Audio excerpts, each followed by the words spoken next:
ഷേപ്പുകൾ വെച്ചിട്ടുള്ള പാർക്കാണ്. നിങ്ങൾ ഏതൊക്കെ ഷേപ്പുകൾ കാണാൻ പറ്റും? ഏതൊക്കെ പോളിഗൺസാ കാണാൻ പറ്റുന്നത്? ട്രയാങ്കിൾ ഉണ്ട്, പിന്നെ ഏതാ? ക്വാഡ്രിലാറ്ററൽ, പിന്നെ ഏതാ? സ്ക്വയർ ഏതൊരു എക്സാമ്പിൾ ആണ്? ക്വാഡ്രിലാറ്ററൽ. പിന്നെ ഏതുണ്ട്? ഒക്ടഗൺ ഉണ്ട്, പിന്നെ ഏതുണ്ട്? ഹെക്സഗൺ ഉണ്ട്, പിന്നെ ഹെക്സഗൺ ഉണ്ട്. ഞാൻ ചോദിക്കുന്നത് അതിന് പറയണേ.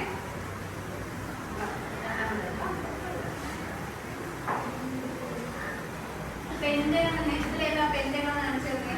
പെന്റഗൺ ഏതാണ് ഷേപ്പിൽ? ഓക്കെ, പെന്റഗൺ എത്ര സൈഡ് ഉണ്ട്? 5. പെന്റഗണിന്റെ ആംഗിൾ എത്രയാണ്? Total angle 540. ഓക്കെ, ഇപ്പൊ ഞാൻ ഉണ്ടാക്കിയിരിക്കുന്ന ഷേപ്പ് എന്ന് പറയുന്നത് ട്രയാങ്കിൾ ഉണ്ടാക്കിയിട്ടുണ്ട് അല്ലേ? ട്രയാങ്കിളിന് എത്ര സൈഡുകളുണ്ട്?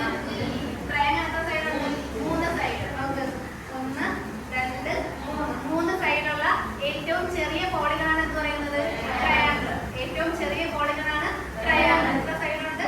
3 സൈഡ്. ട്രയാങ്കിളിന്റെ ടോട്ടൽ ആംഗിൾ എത്രയാണ്? 180. ഇന്റേണൽ ആംഗിൾ ആണ് 180. എക്സ്റ്റേണൽ ആംഗിൾ എന്തുവാ? എക്സ്റ്റേണൽ ആംഗിൾ എന്താ അറിയാലേ? ഒരു പോളിഗൺ എടുക്കുമ്പോൾ പുറത്തോട്ട് വരയ്ക്കുന്ന വരയാണ് എന്ന് പറയുന്നത് എക്സ്റ്റേണൽ ആംഗിൾ. അപ്പൊ ട്രയാങ്കിളിന്റെ എക്സ്റ്റേണൽ ആംഗിൾ എത്രയാണ്? 360. അപ്പൊ ആദ്യത്തേതാണ് എന്ന് പറയുന്നത് ട്രയാങ്കിൾ. രണ്ടാമത്തെ പോളിഗൺ ഏതാണ്? ക്വാഡ്രിലാറ്ററൽ. ക്വാഡ്രിലാറ്ററൽ എക്സാമ്പിൾ ഇവിടെ കാണുന്നുണ്ട്. ഇതുണ്ട്, വേറെ നമ്മുടെ ഉണ്ട്.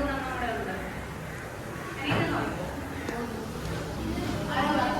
ബോണ്ട്, പിന്നെ ഒന്നും കൂടെ ഉണ്ട്. ഈ സാധനം എന്താ പറയും? ട്രപ്പീഷ്യം. പഠിച്ചിട്ടുണ്ടോ? ഇനി പഠിക്കുന്ന ആൾക്കാർ ചാപ്റ്റർ പഠിക്കും. ട്രപ്പീഷ്യം ആയി കേട്ടാ. 3 എക്സാമ്പിൾ ഞാൻ ക്വാഡ്രിലാറ്ററൽ വെച്ചിട്ടുണ്ട്. ഏതൊക്കെ ഉണ്ട്? ഈ സ്ക്വയർ ഉണ്ട്, പിന്നെ കോണിന്റെ ഷേപ്പിൽ, കോണ്ട് എന്ന് പറഞ്ഞ റെക്ടാങ്കിൾ ഷേപ്പിൽ ഉണ്ടാക്കി വെച്ചിട്ടുണ്ട്. പിന്നെ ഇത് കണ്ടുകൂടെ? പിള്ളേർ കയറിയിട്ട് സ്ലൈഡ് ചെയ്യുന്ന സാധനം. അത് ഏത് ഷേപ്പിന്റെ ഷേപ്പാ?